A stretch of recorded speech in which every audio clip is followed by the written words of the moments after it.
इम्तियाज अली की फिल्म चमकीला नेटफ्लिक्स पर खूब देखी जा रही है। इस फिल्म ने आते ही लोगों के दिल में अलग जगह बना ली है। हर तरफ देखें तो बस चमकीला के ही गाने गुनगुनाए जा रहे हैं और दिलजीत और परिणीति की हो रही है खूब तारीफ। दिलजीत दोसांझ ने फिल्म में पॉपुलर पंजाबी सिंगर अमर सिंह चमकीला का किरदार निभाया है और ऐसा किरदार निभाया है कि उसमें जान ही डाल दी है। तो वहीं परिणीति चोपड़ा फिल्म में चमकीला की सिंगिंग पार्टनर और पत्नी अमरजोत कौर के रोल में नजर आई। रिव्यू और जनता की राय दोनों में फिल्म की खूब तारीफें की जा रही हैं। वहीं दूसरी तरफ चमकीला और अमरजोत के बेटे जैमिन चमकीला को भी अपने पिता की बायोपिक बेहद पसंद आई है, लेकिन उन्हें फिल्म में दिखाई गई एक चीज से बेहद आपत्ति है।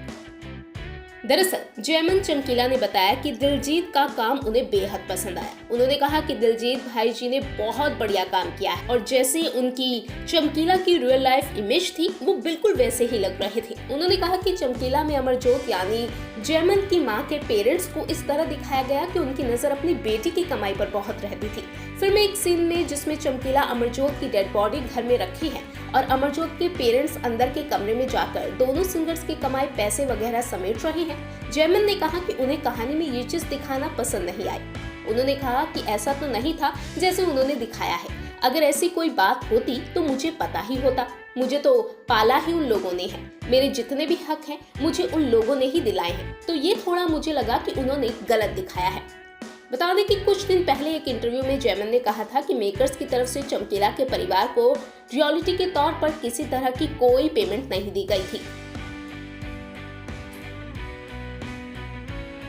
उनका दावा था कि चमकीला के जिन साथियों जानने वालों से कहानी के लिए हेल्प ली गई उन सबको पैसे दिए गए हैं। जैमिन ने कहा कि जब उन्होंने डायरेक्टर से रॉयल्टी वगैरह को लेकर बात की तो कहा गया कि रिलीज के वक्त इस पर बात कर लेंगे।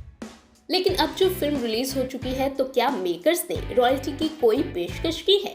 इस सवाल का जवाब देते हुए चमकीला के बेटे जैमिन ने बताया, बोल तो ऐसे रहे थे, बाकी अब देखते हैं। उन्होंने आगे बताया कि हमें फिल्म के प्रीमियर पर बुलाया गया था, हालांकि प्रमोशन के लिए हमें साथ में जुड़ने के लिए नहीं कहा गया था।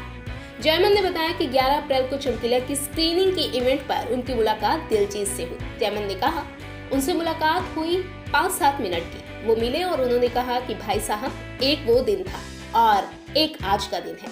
ये दिन मेरे लिए जितना महत्वपूर्ण उतना ही आपके लिए भी है। मैंने उन्हें कहा कि आपने फिर से एक बार उनकी यादों को ताज़ा कर दिया है। जैमिन ने आगे कहा कि चमकीला की कहानी, जो चीजें घटनाएं दिखाई गई वो उनके पेरेंट्स की लाइफ के हिसाब से काफी हद तक सही है। उन्होंने बताया कि जितना फिल्म में दिखाया गया वो डिटेल्स तो सही है, कुछ चीजों में कहानी नहीं भी है, लेकिन शायद सब कुछ जोड़ देने से फिल्म लंबी बहुत हो जाती और ये भी देखना होगा कि दर्शक के लिए ये फिल्म बोरिंग ना हो जाए।